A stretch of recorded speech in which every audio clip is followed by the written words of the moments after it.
Welcome to the Talent Current by Root Edge, a podcast about what's happening in talent right now, with a special focus on the people powering the energy and infrastructure transition. I'm your host, Mindy. I've spent nearly a decade in recruitment, helping some of the most influential companies in renewable energy, power, and digital infrastructure build the teams that drive their growth. Over the years, I've led high-performing recruitment teams, partnered with some of the industry's largest players, and launched and hosted the Soapbox series, a podcast where I spoke with leaders across energy and infrastructure about diversity, equity, and inclusion. Now, with the Talent Current, I'm evolving those conversations forward.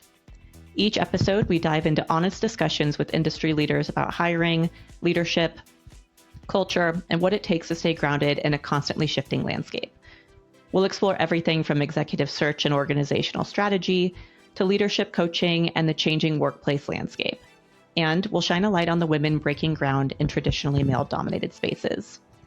At Root Edge, our mission is simple: connecting people to energize tomorrow. And this podcast is an extension of that mission. Whether you're scaling a company or building your own career, the Talent Current is your place to stay plugged into how work is changing and who's driving it forward. I'm really excited to welcome today's guest to the Talent Current, Noelle Paige. Noelle is a retired professional ballet dancer who has spent the last decade building her career in finance and development within renewable energy. She's passionate about driving more renewable energy deployment while creating inclusive workplaces in the solar industry.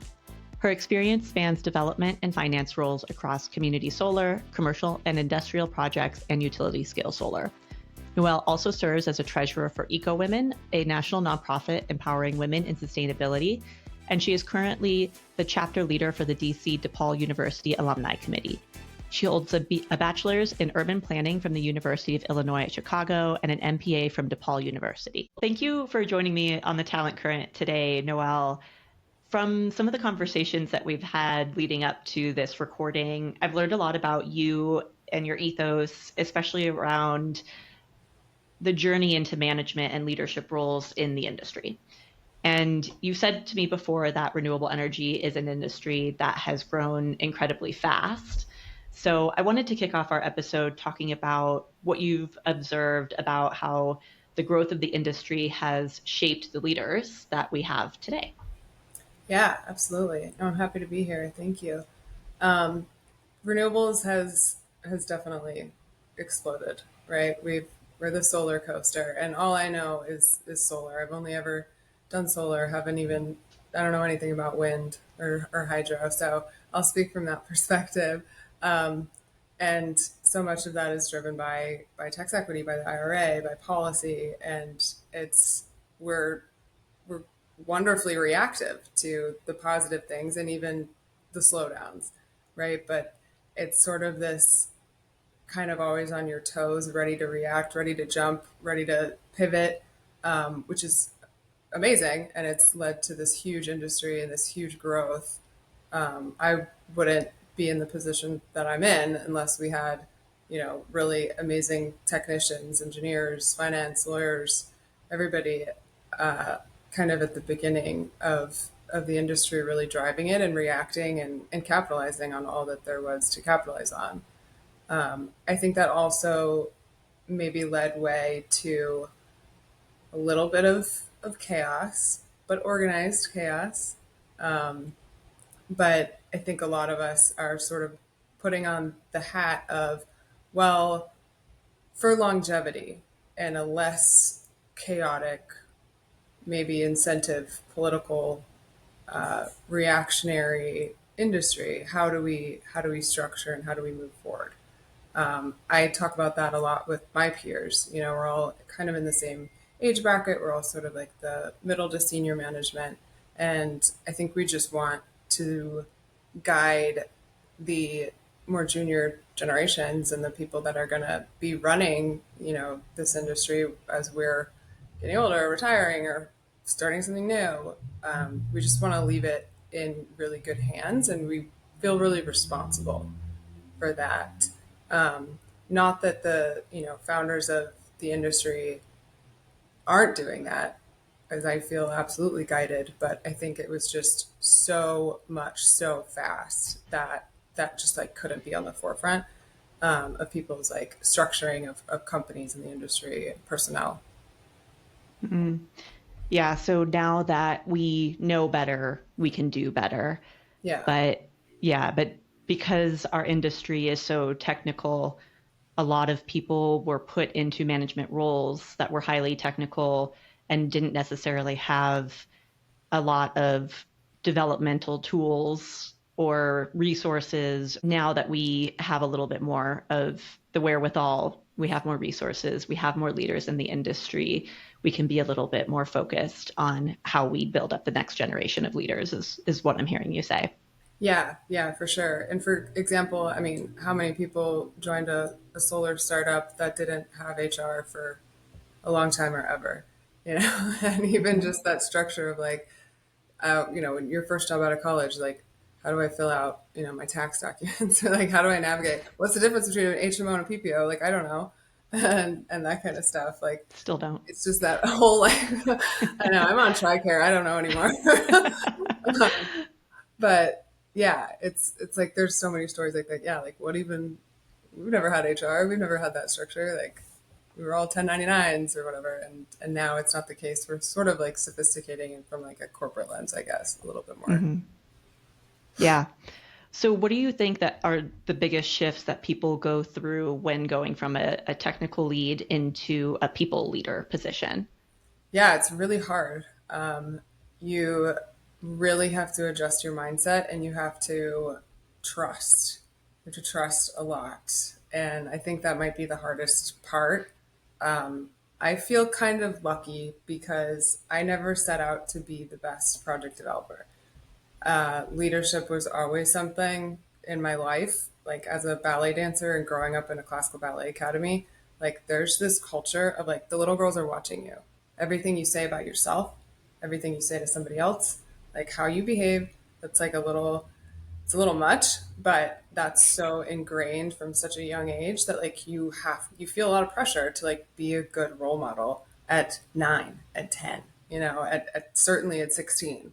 And I just sort of carried that pressure throughout my life, and especially in my job as a manager. And when I first kind of became like a department head at Onyx, I it was it was really overwhelming to be like, oh my gosh, I'm responsible for these people's lives. And like, that's so dramatic, but it's true, and like, it is a privilege and an honor. And like, you do work for them. They don't work for you, and you have to keep that mindset and trust that they're going to put their best foot forward, and like, you guide them and support and have their backs when you need to. But I think the trust factor is what a lot of people struggle with the most. And it's not that like, we're not making great hiring decisions and we have amazing people that are working with us.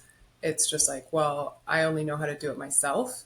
And so I have to just kind of stand back and go do my duties over here while they execute on whatever the project is or whatever the task is, and trust that the outcome is going to be, how we designed it, and how, they're making the right decisions and the right calls. So, there's this, what you talked about in the beginning with your upbringing in ballet. It's kind of this nature and nurture Mm-hmm. component to a lot of leaders. Some people come into these positions really organically because of how they grew up and the extracurriculars that they participated in that helped to pave the way for them to move into leadership positions. But then also, what I'm hearing is there's a sort of a social contract that you go into in a leadership role, both for you as the leader, and there's a lot of pressure there. I can relate a lot to that position because I have felt that in my leadership roles, as well as like this heavy responsibility to take care of your team. And it's true because you do need to take care of your team. But then on the other side, your team needs to take care of you as well in that leadership role, support you, respect you in that role, and help to promote you in that position. That's what I'm hearing you say. Yeah. Yeah, absolutely. And I think there's another really interesting observation that I've had in my last two positions. Like, I'm so protective of my team Mm-hmm. that my direct manager becomes very protective of me being protective of my team, and it's great. Like, it's a really good Mm-hmm. flow. And I haven't observed that like when with other leaders and their relationship with their managers. And I just can't help but wonder, like maybe I'm just super lucky with my managers, but I do think there's a little bit of like kind of setting the tone of like how you want to lead your department, and so how then like whoever you're reporting to, C-suite, is going to represent you leading your department or support you leading your department. Yeah, like a lead by example, and both for the people that you report into as well as the team that reports into you. Mm-hmm. So I'd like to unpack a little bit more about what your leadership journey was like, because you mentioned you were a department head at Onyx. Was that your first entree into leadership? And I know it happened, it sounds like this was something that you were pursuing in Mm-hmm. your career because of how you were raised and just, your DNA. But what was that like for you? What kind of resources did you have? What was your support system like? Yeah, so Onyx was definitely my first like true management leadership role. Um, and it was a huge jump, like huge. But I think I did it, it's a great team. It's an awesome team over there. Um, but I was working at Summit Ridge. I loved the Summit Ridge team. I still love them. I think it's a great organization. And when I was there, I had a great time. But the opportunity at Onyx kind of fell into my lap, and I was like, well, this is not going to come around, just all the time. So I took the jump. And as far as resources, it was really difficult for a few reasons, not just that it was stepping into a leadership and like a more senior role, but going from like more project financing, which is what I was doing at Summit Ridge, and like closings, like investments, financing, like, it's very fast paced, and it's very like you have a win once or twice or even like three times a week. And development is not like that. You're like, yes, I'm on the docket 6 months from now. And it's like you really got to hang in there. It's like the wins are slow and they're very slow and they're very small. But it was that adjustment, and then also just being responsible for people and like having, making the hiring decisions and like being the one that a lot of people come to, and like they're coming to you for answers, so if you don't have them, like why don't you have them? And that was a big kind of thing. I had like a little notebook on my desk every day of that job being like, why don't you know this? And like it wasn't like a mean thing to myself, but it Mm-hmm. was like genuinely like, why don't you know that? Like, Mm. should you know that? And it was kind of something that I used to prompt like my conversations with my manager and my one-on-ones with my manager of like, okay, where do I need to find my footing, and like why and how can I be better for them, but like also then pivot if I need to, kind of thing. Mm. Yeah, okay. Really interesting. So you took on this position at Onyx without having previous leadership experience. Like you just jumped right in. Yeah, not in solar. I Okay. Yeah, I really had none until Wow. until Onyx. Yeah, it was great. You are unique in the way that it sounds like you were really taking responsibility for your own development. You were writing down the things that you noticed that you had a skills gap or, again, wherever the resources were that you were lacking. And then it sounds like you would go to your manager or seek out those resources to develop yourself. Is that what Mhm. that notebook was for you? Yeah, yeah, it was. I don't know. I should have like kind of maybe come up with a better like name for it, but it was really just, why don't you know this?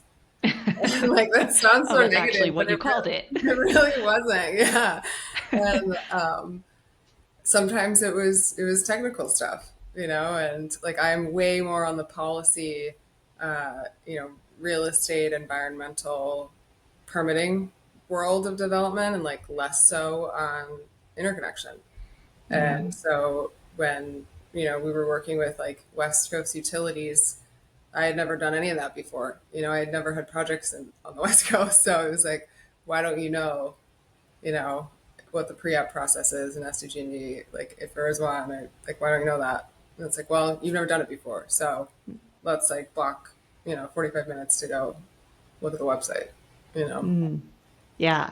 Okay, so sticking with our theme, now that we know better, let's do better. What would you tell your past self, or what would you tell your past manager that was supporting you in this leadership journey? My past self probably just to like chill out a little bit. Like really took a lot to heart, and I kind of came up with a topic um, to like pitch for the leadership forum of just like brainstorming session with the planning committee of like no crying over wetlands or like no crying over spreadsheets. And that's like, how many times have you cried over a spreadsheet? Like, absolutely. Absolutely, I have.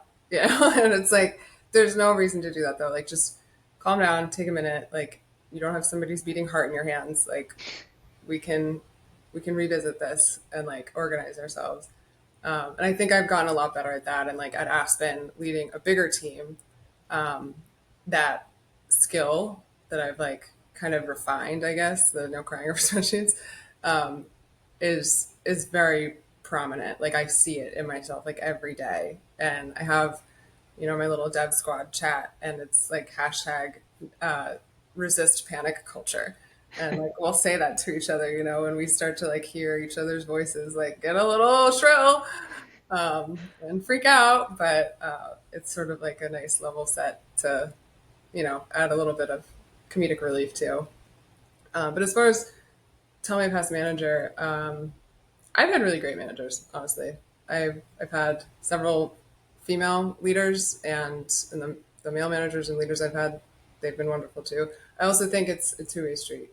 You have to be open and candid, not like inappropriately, but like if you are unhappy with something, like, and you just, sit there and let it boil over, you're going to resent the job, and it's like a relationship, and it's just like, hey, this team is doing this and it is completely contradictory to like what I'm trying to do. And like, I don't think they see it. So like, I need your help communicating that in like not a bad way and also at the right time. And that's kind of how I try to have the conversations with my manager now. And yeah, but I learned so much from every single manager that I've had.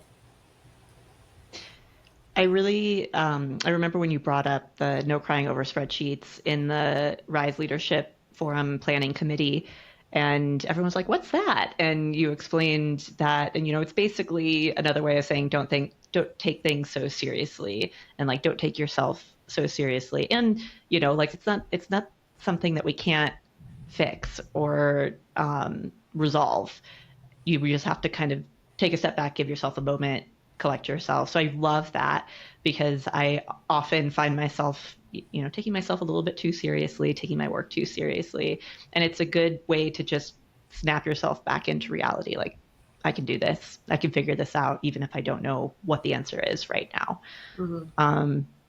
And that relationship, again, goes both ways with your manager. And it sounds like what you've really done well is advocate for yourself throughout your leadership journey to ask for what you need, but then also, and it sounds like you've had some really great leaders that you've aligned with, which I don't think is always the case.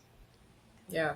Yeah, and I think, there's a season for everything. And I've worked for a lot of organizations. I have a rap sheet of solar companies of IPPs, but I I learned so much at every single position and from every single manager. And like my very first manager, who was just so awesome, such an awesome guy, getting into solar, like, would he be the best for me today? No, absolutely not. But he was so great for me getting into this. And like, it was my first corporate job, first like private sector job, and just like very approachable, very like constantly, being very humanizing. And he led, I think, the most diverse team at the entire company. We all loved him, and he did such an amazing job. And it's like, wow, this is really representative of like how he can lead anybody and manage anybody. And we all spoke so highly of him. Mm. How have you seen female leaders or even diverse leaders evolve as the industry has evolved? I think leaders evolving into being more diverse has opened the door for a really interesting, I don't want to say phenomenon, but kind of characteristic of transparency and humanizing.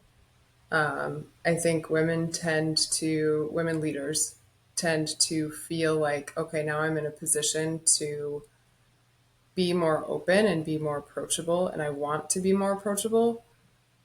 So, here's a picture of my new cat that I just adopted, or like my, niece is riding horses now, and it's like, oh, like you're a human. And that sounds so crazy, but I think a lot of people stop seeing the human aspect when, you're 8 degrees of separation, down the chain.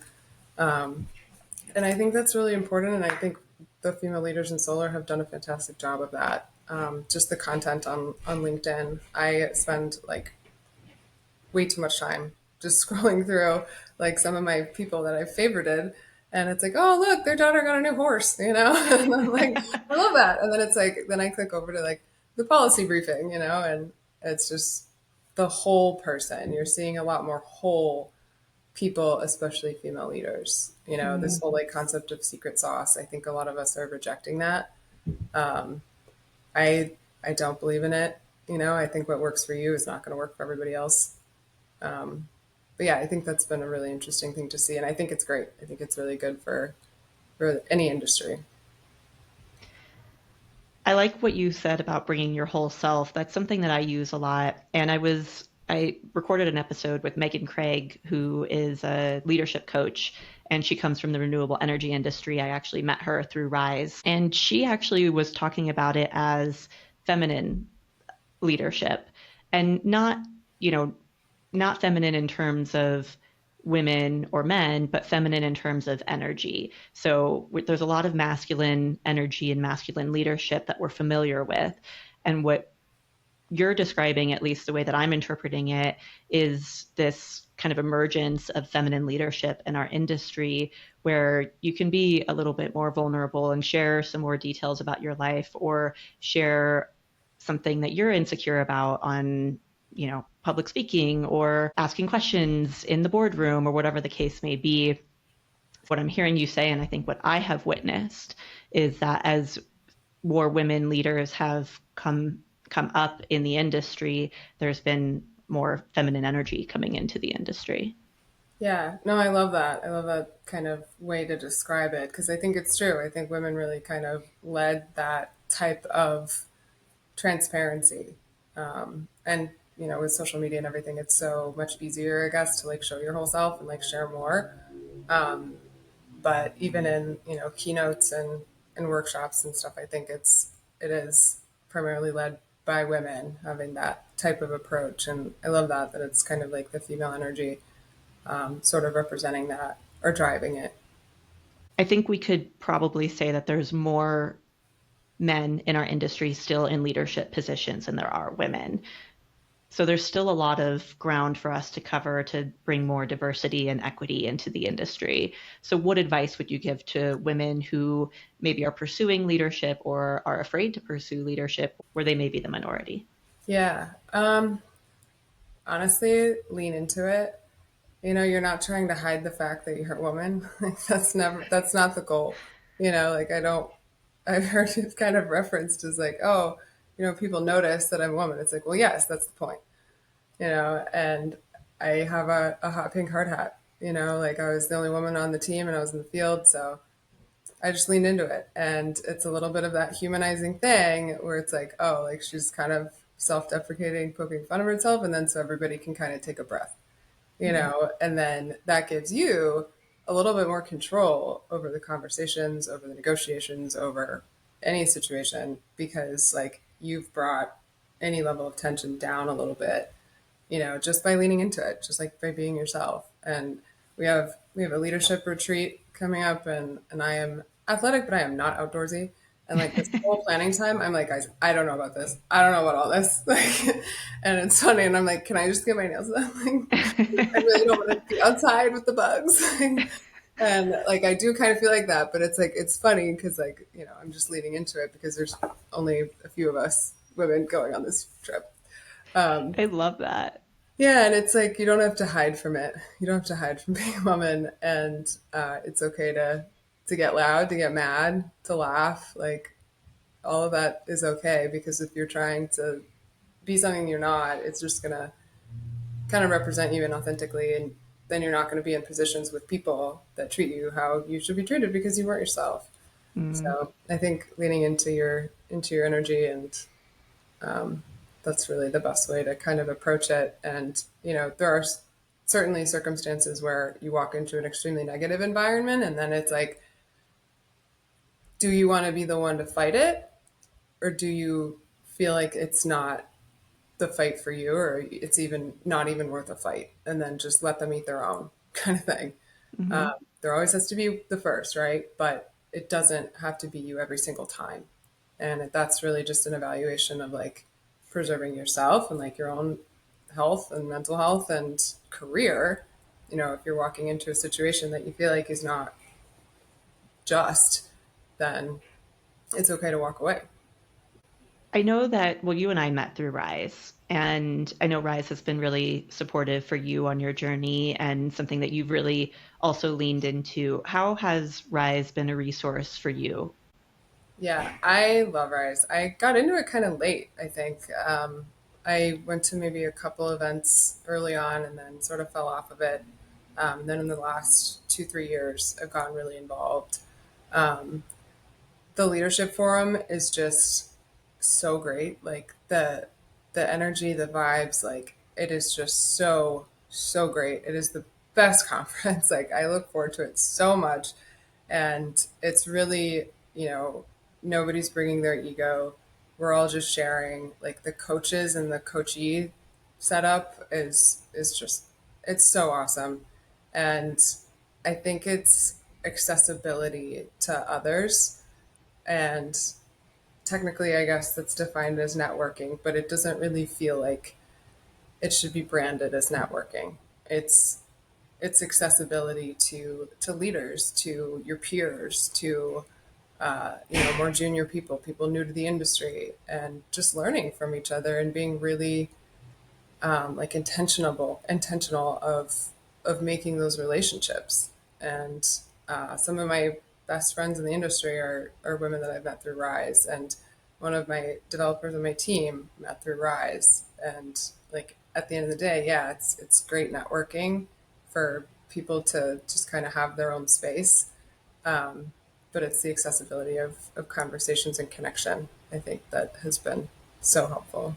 Hmm. Yeah, it's been similar for me. I've had the same experience since I've started attending the leadership forum in 2019, and then there was a little bit of a break there because of COVID, but getting back involved and participating on a more meaningful level this last year has really just honestly helped shape my career in a way that my organizations that I have worked for haven't been able to, not because they don't have good intentions or weren't good training opportunities for me, but Rise somehow brings the best of the best into the room. And there's this safe space that you can, be vulnerable and try things that maybe in another space you wouldn't feel as comfortable doing. Like, for example, public speaking. I can, be vulnerable in this moment that that's something that makes me uncomfortable.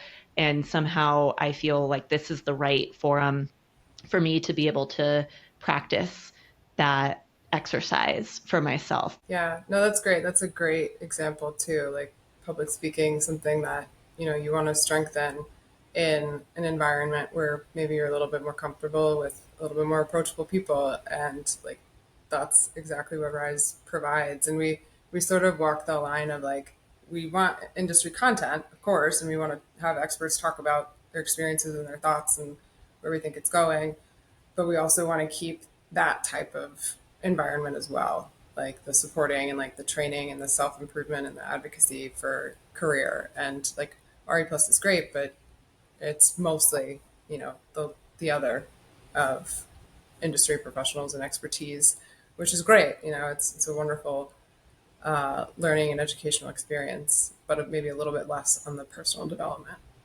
If we look at the last year in our industry, it's been a trying time. There's been some contraction in the industry, and a lot of people have been displaced let go from their positions, or new entrants coming into the industry probably are having a harder time getting into entry level positions than they had 2 or 3 years ago. So I don't want to end on a negative note. I think with these challenges, oftentimes opportunities arise. And what do you think that opportunity is for women in leadership roles or just women in the industry to show up at this moment when things are otherwise challenging?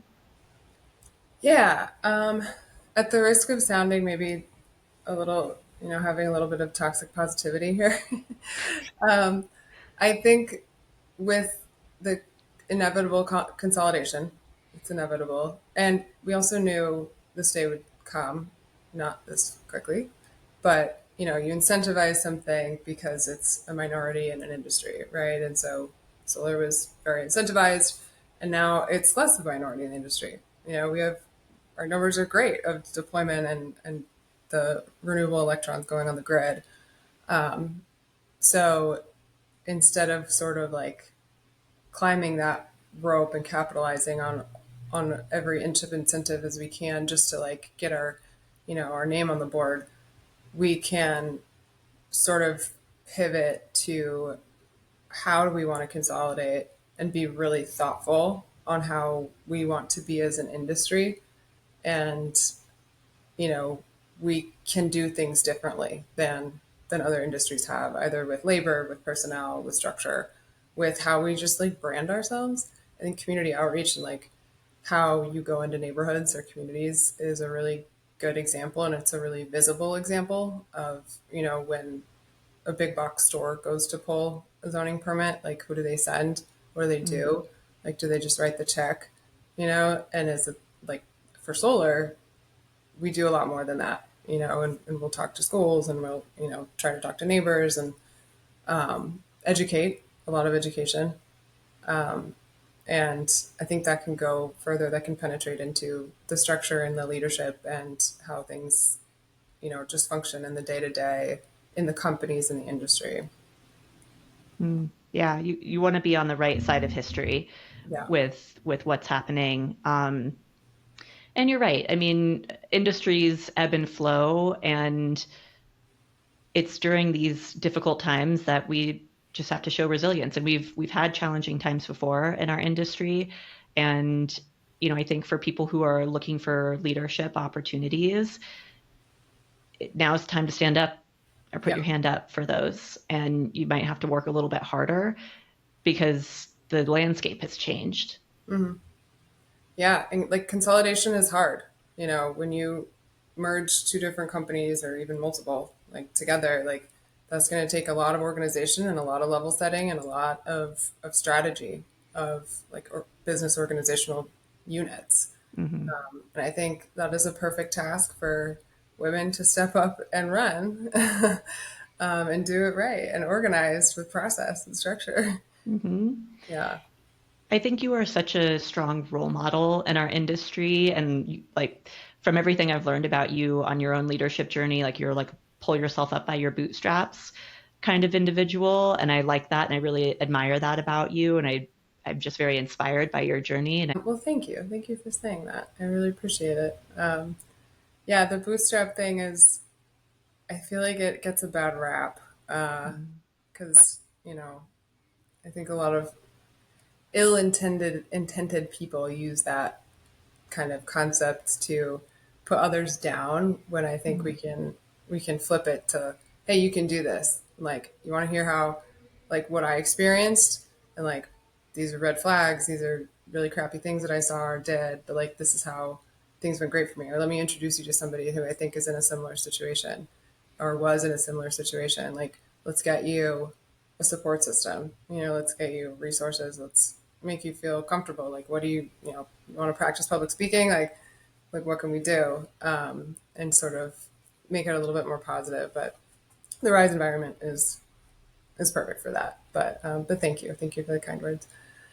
welcome. Yeah, no, I'm really looking forward to seeing you again in person at the Rise Leadership Forum. I think that's another thing is it's another opportunity to bring our industry together in a meaningful way. Like, I think I've seen you more this year than I've seen some of my best childhood friends because of the Rise 20th anniversary gala, obviously RA Plus, and now the Leadership Forum. So I'm grateful for that opportunity to bring us together and, like you said, like create meaningful friendships, not just business partnerships. Yeah. Yeah, for sure. No, I totally agree. And it's so funny. When I was living in DC, I would catch up with people that live in DC, but see them in Boston or in Philly or in Anaheim, and like make time to like get coffee with them while we're on the other side of the nation. But it's like our day to day, like we don't cross paths. Well, thank you, Noelle. I really appreciate your participation and just your support with my new podcast. You didn't hesitate when I asked if you wanted to join me on it. So thank you for that. And it's been such a pleasure getting to know you through this process. And I meant what I said. I think you're a really inspiring leader. So I'm excited for people to hear what you have to say. Oh my goodness. Thank you so much. And yes, absolutely. I'm thrilled to watch all your other interviews.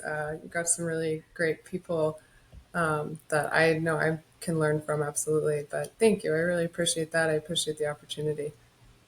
This is your host, Mindy Preffling, and that's it for this episode of The Talent Current. Thanks for listening, and if you enjoyed the conversation, please be sure to subscribe and share. I'll be back soon with more insights to keep you connected to how our industry is changing and the people shaping what's next.